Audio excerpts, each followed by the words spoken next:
may innovation po tayong gagawin sa ating hydroponics. Gagawa po tayo ng 3D printed na hydroponic cup. Ito po siya gamit ang Tinkercad na application. Nag-design po tayo or nag-duplicate po tayo ng kasing size ng ginagamit nating styro cup, since bawal na ang styro cup sa ating lungsod, kaya kailangan natin mag-innovate ng ibang hydroponic cup. So ipiprint po natin ito sa 3D printer at ang materials na gagamitin ay plastic at tetestingin po natin siya. Tignan natin kung gaano ka tibay itong plastic na ito. So same lang po ang diameter ng cup na ito, mas maliit lang ng konti kaysa sa styro cup. So yun po siya, ating hydroponic cup na 3D printed. So i-print na natin and then testingin na natin at ilagay sa ating hydroponic system na non-circulating. So bagay po ito sa mga non-circulating na system gamit ang coco dust na growing medium. So print na natin.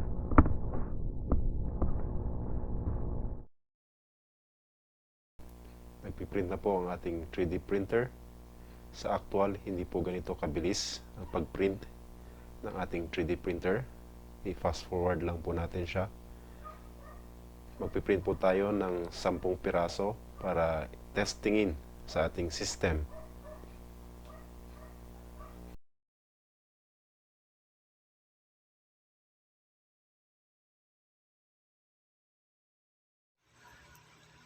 Ito na po yung ating finished product. Printed cup for our hydroponics.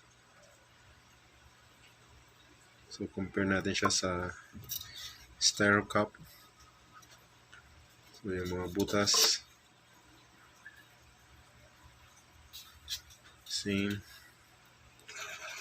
yung butas din sa baba the same din, yung nga lang mas mataas yung ating styro cup. Yun. So ito siya ng around half inches.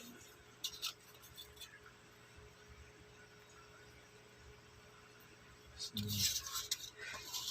yung sa diameter sa bandang taas mas malaki yung cup, pero sa diameter sa ibaba halos pareho lang po.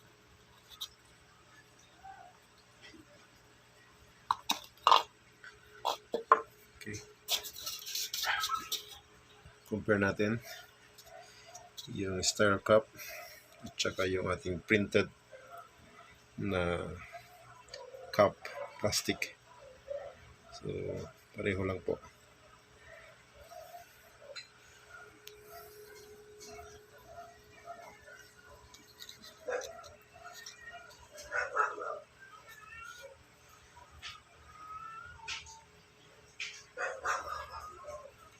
Itong ating plastic cup, going pa lang po yung ating test kung gaano siya tatagal sa init.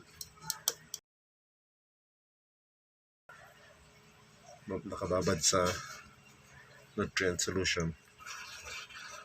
So yun po.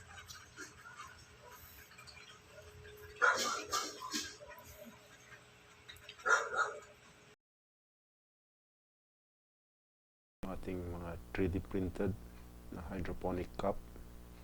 So, tignan natin yung kanyang roots. Nakakalabas naman ng mabuti mula sa ating cup. Healthy naman yung ating lettuce.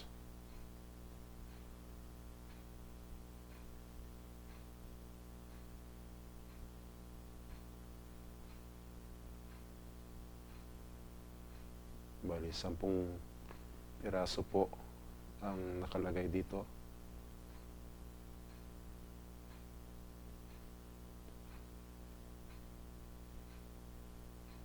Ayan, labas naman ng mabuti yung kanyang roots.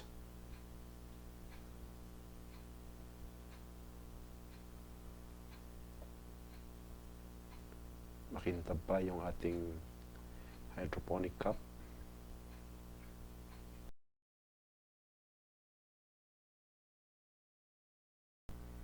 So yan po ang ating mga 3D printed hydroponics cup.